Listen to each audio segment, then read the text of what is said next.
Assalamualaikum warahmatullahi wabarakatuh. Perkenalkan, nama saya Feni Faranti dengan NIM. Saya di jurusan Manajemen Bisnis Syariah, Fakultas Ekonomi dan Bisnis Islam. Tujuan saya membuat video ini adalah untuk memenuhi tugas ulangan tengah semester pada mata kuliah Akuntansi Manajemen. Baik, langsung saja kita masuk ke materinya. Jadi, akuntansi manajemen adalah cabang dari akuntansi yang berfokus pada penyediaan informasi yang relevan dan berguna bagi manajemen dalam proses pengambilan keputusan.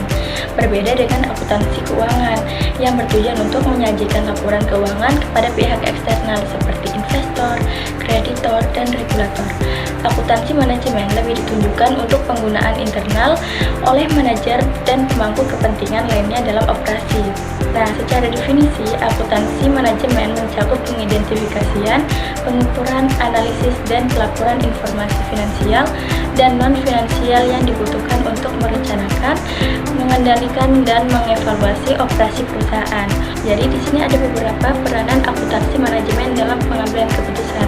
Jadi yang pertama yaitu ada penyediaan informasi yang relevan. Jadi akuntansi manajemen menyediakan informasi yang diperlukan untuk berbagai jenis keputusan, baik itu keputusan strategis, taktis, maupun operasional. Informasi ini bersifat relevan dan tepat waktu, sehingga manajemen dapat merespon perubahan dengan cepat. Nah, yang kedua ada analisis biaya dan profitabilitas. Jadi, salah satu fungsi utama akuntansi manajemen adalah melakukan analisis biaya. Dengan memahami struktur biaya, manajer dapat membuat keputusan yang lebih baik terkait dengan produk, layanan, dan operasi. Nah, jadi yang terakhir adalah penganggaran dan perencanaan. Nah, jadi penganggaran adalah alat penting dalam akuntansi manajemen yang membantu dalam perencanaan dan pengendalian. Baik, yang selanjutnya yaitu konsep biaya. Jadi, biaya atau cost adalah seluruh pengorbanan sumber ekonomis yang dapat diatur dalam bentuk uang dalam rangka memperoleh sumber ekonomis yang lainnya seperti barang atau jasa yang akan memberikan manfaat baik sekarang maupun pada masa yang akan datang. Jadi, pengorbanan yang dapat diukur dalam satuan uang yang telah terjadi atau kemungkinan akan terjadi untuk mencapai tujuan tertentu.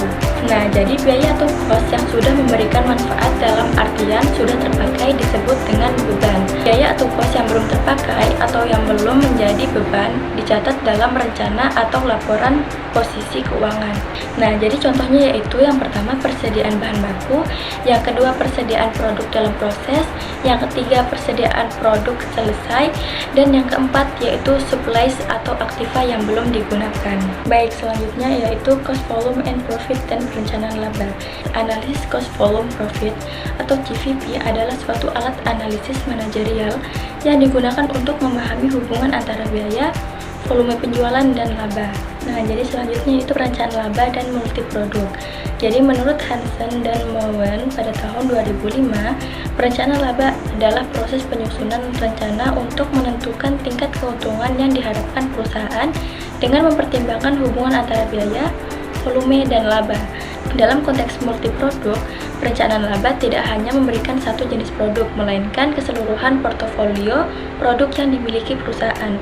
Jadi, perencanaan laba adalah proses penetapan target keuntungan yang ingin dicapai perusahaan dalam periode tertentu melalui pengendalian pendapatan dan biaya.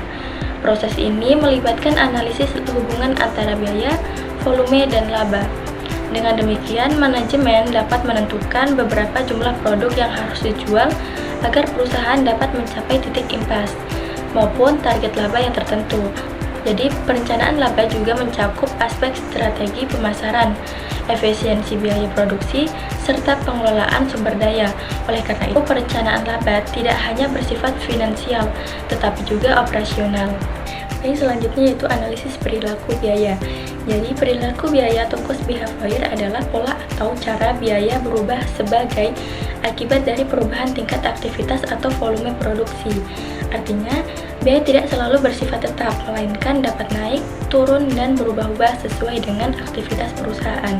Pemahaman terhadap perilaku biaya penting karena manajemen seringkali harus mengambil keputusan yang terkait dengan perencanaan produksi, penyusunan anggaran, hingga strategi harga jual produk.